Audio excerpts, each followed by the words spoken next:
Hello দেয়ার student, চলো আজকে কিছু গুরুত্বপূর্ণ অঙ্কের সমাধান করি। এই অঙ্কগুলি নার্সিং এএনএম জিএনএম 2021 শিফট 2-তে এসেছিল। এই অঙ্কগুলি অন্যান্য চাকরির পরীক্ষাতেও আসতে পারে। চলো দেখে নেই সেই গুরুত্বপূর্ণ অঙ্কগুলি কি।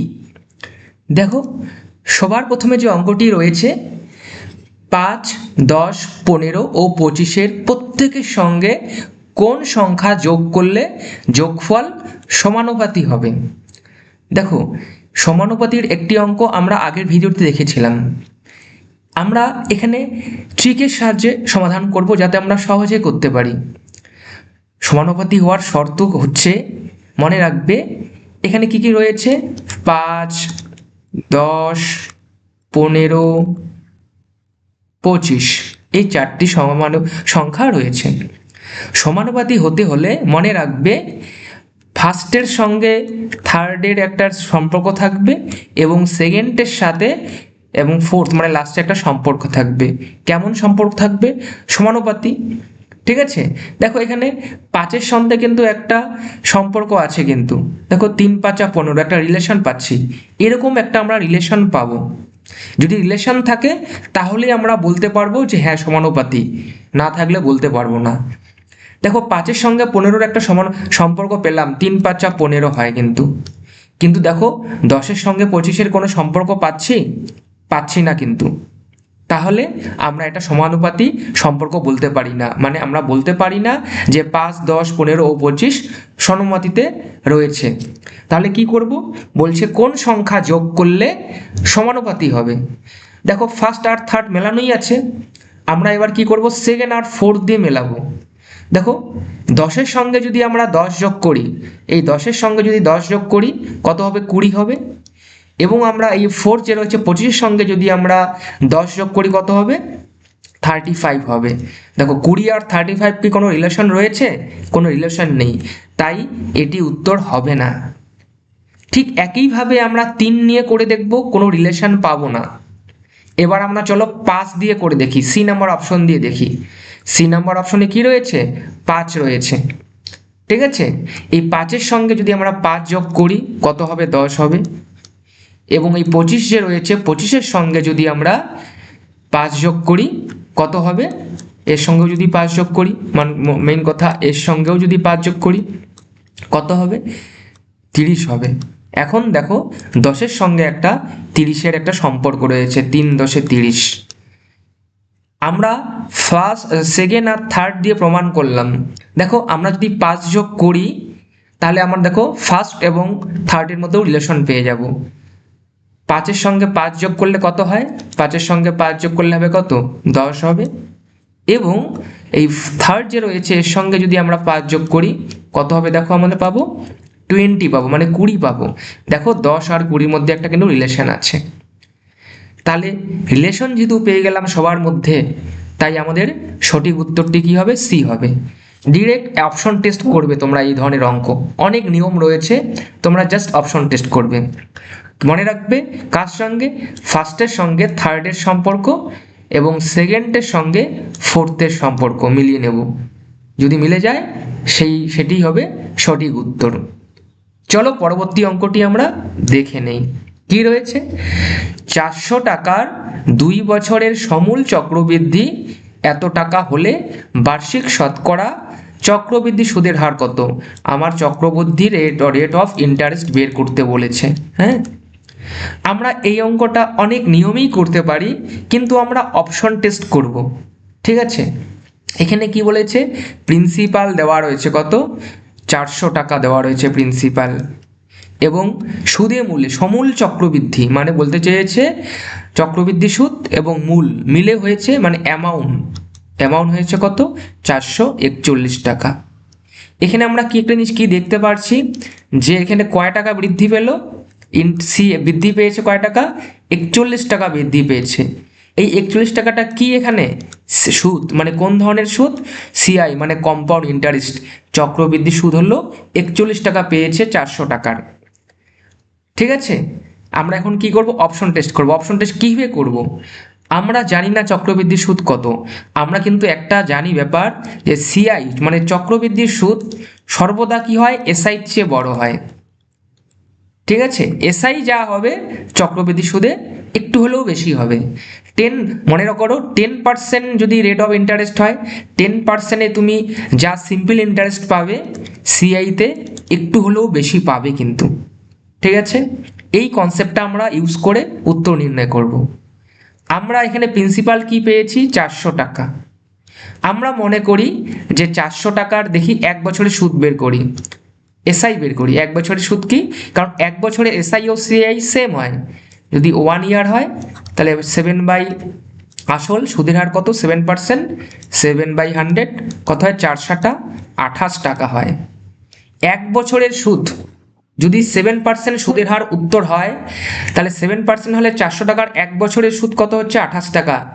এটা এসআইতে কিন্তু বের করলাম আমরা। হ্যাঁ, 1 বছরেই যদি 28 টাকা হয়, 2 বছরে কত হবে এসআইতে, 56 টাকা হবে।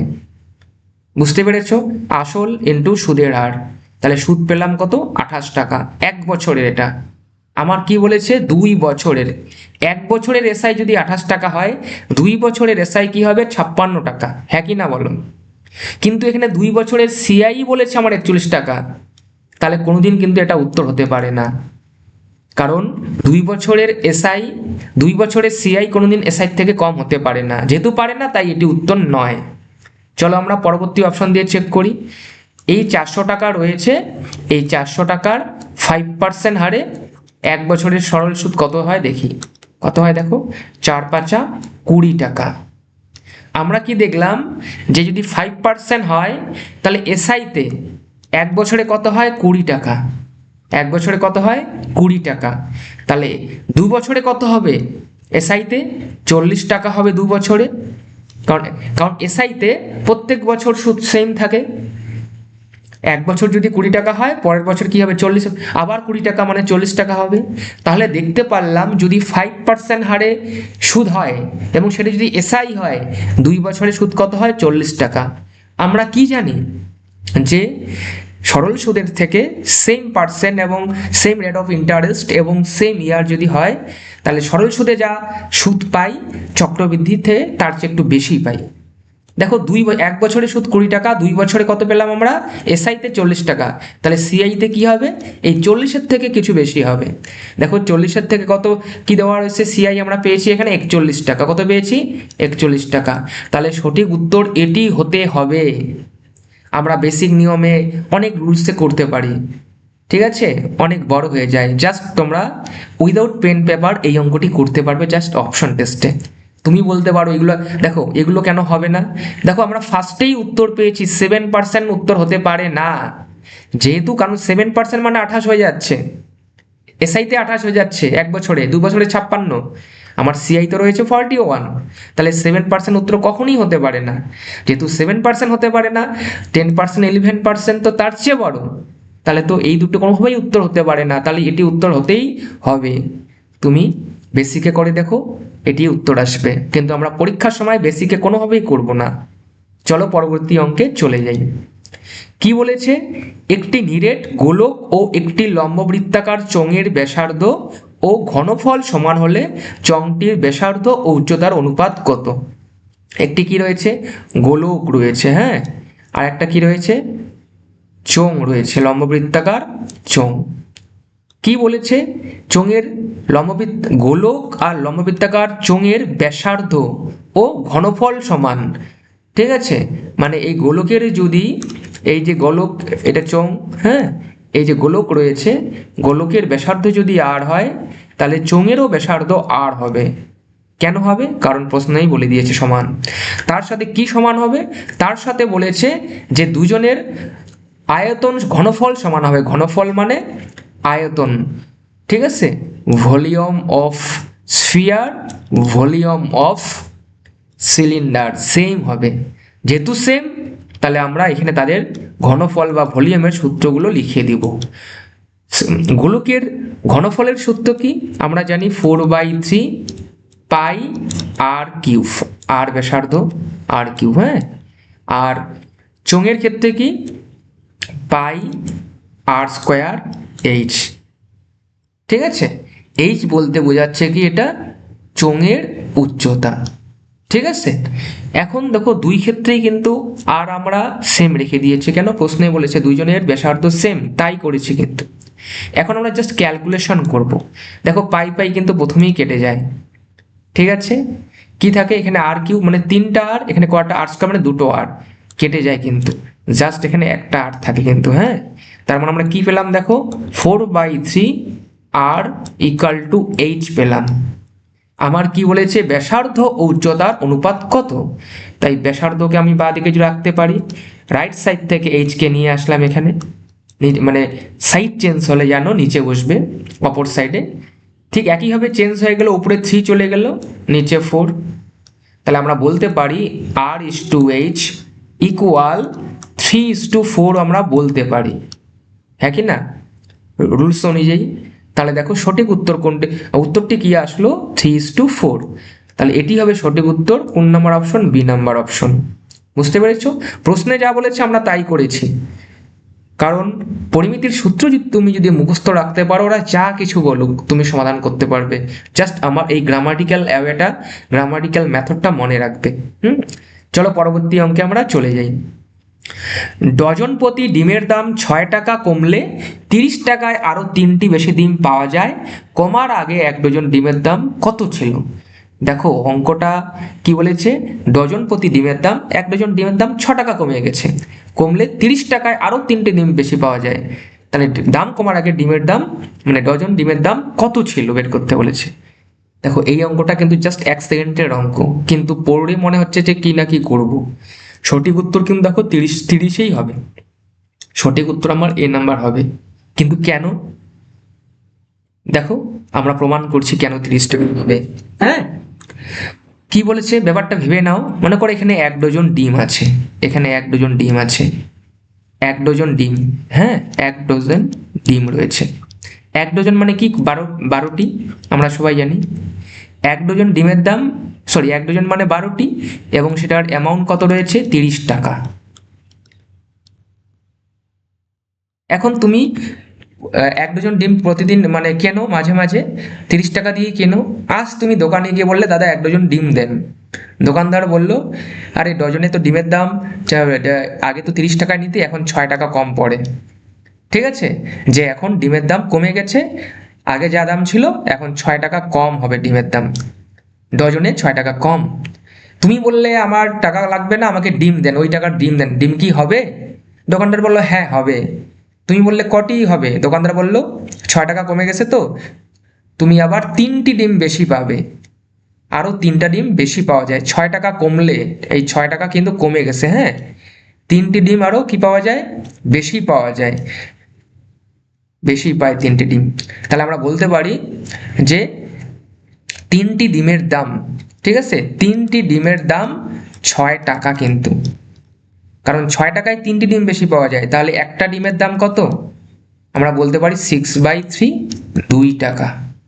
বুঝতে পেরেছো, 6 টাকায় 3টি ডিম পাওয়া যায়, তার মানে কি 3টা ডিমের দাম 6 টাকা, তাহলে একটা ডিমের দাম কি 2 টাকা পেয়ে গেলাম আমরা।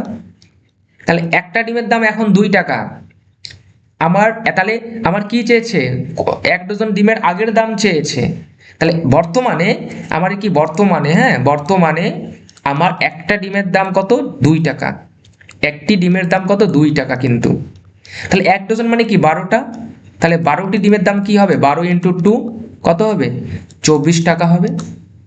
এখন 1 ডজন ডিমের দাম 24 টাকা, কিন্তু এখনকার ডিমের ডজনের দাম কত চাইনি, চেয়েছিল কি কমার আগে, আগের দাম চেয়েছে কিন্তু, হ্যাঁ যে কমার আগে ডিমের দাম কত ছিল।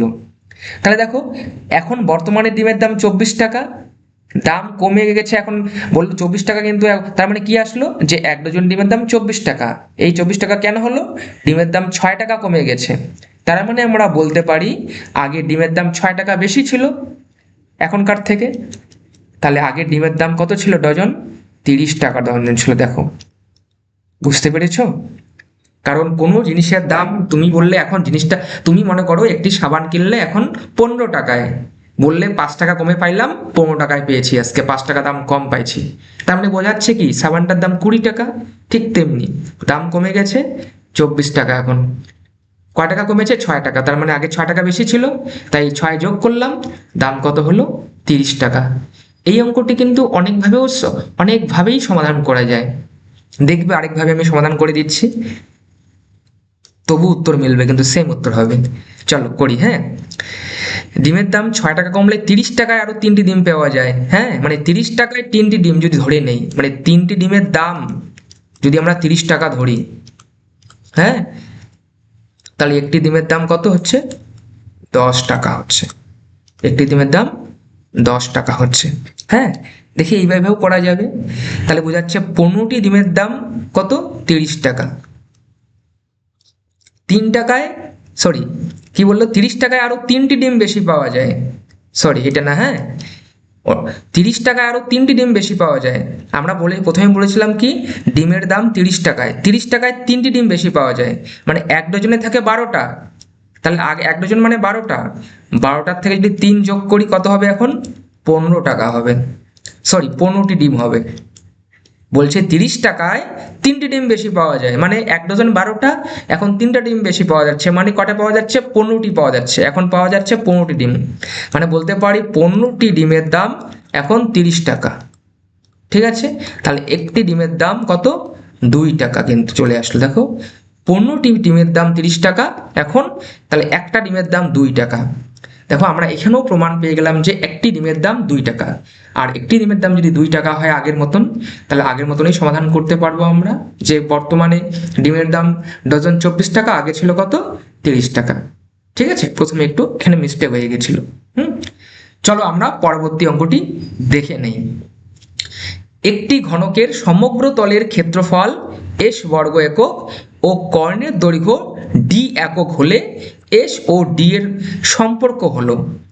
দেখো, আমাকে কি বলছে, একটা ঘনক রয়েছে, সেই ঘনকের সমগ্র তলের ক্ষেত্রফল, একটা ঘনক, হ্যাঁ, এই একটা ঘনক, তার সমগ্র তলের ক্ষেত্রফল বলেছে। আর কি বলেছে? কর্ণের দৈর্ঘ্য ডি, সমগ্র তল কি বলেছে? এস। তাহলে এস কি, মানে সমগ্র তল, সমগ্র, এবং সমগ্র তলের সূত্র কি আমরা জানি? 6 ইন্টু, কি বলি, 6 ইন্টু বাহু স্কোয়ার, সমগ্র তলের ক্ষেত্রফল ঘনকের। ঠিক আছে, এবং কি বলেছে? কর্ণের দৈর্ঘ্য কত? ডি। কর্ণকে কি বলেছে? ডি। এবং কর্ণ মানে কি জানি? কর্ণ মানে আমরা জানি √3 ইন্টু বাহু। আমরা এটা কি জানি? কর্ণের দৈর্ঘ্যের সূত্র জানি, কার? ঘনকের। তাহলে আমরা এটাকে এস ফর কি, সমগ্র তলের ক্ষেত্রফলের সূত্র লিখে দিলাম, কারণ সমগ্র তলের ক্ষেত্রফল সূত্র এটা, এবং সমগ্র তলের ক্ষেত্রফল কত বলেছে? এস, তাই এস লিখেছি। এবং কর্ণের দৈর্ঘ্য ডি, আমরা কর্ণের সূত্র কি জানি? এটা এটা হ্যাঁ কি না, মানে আমরা বলতে পারি কর্ণ ইকুয়াল টু কি, √3 ইন্টু বাহু। আর যেহেতু কর্ণ ডি বলেছে, তাই কর্ণের জায়গায় ডি লিখেছি। বুঝতে পেরেছো? এখন বলেছে একটা সম্পর্ক নির্ণয় করতে বলেছে দুজনের মধ্যে, মানে সমগ্র তলের ক্ষেত্রফল আর কর্ণের মধ্যে একটা সম্পর্ক বের করতে বলেছে।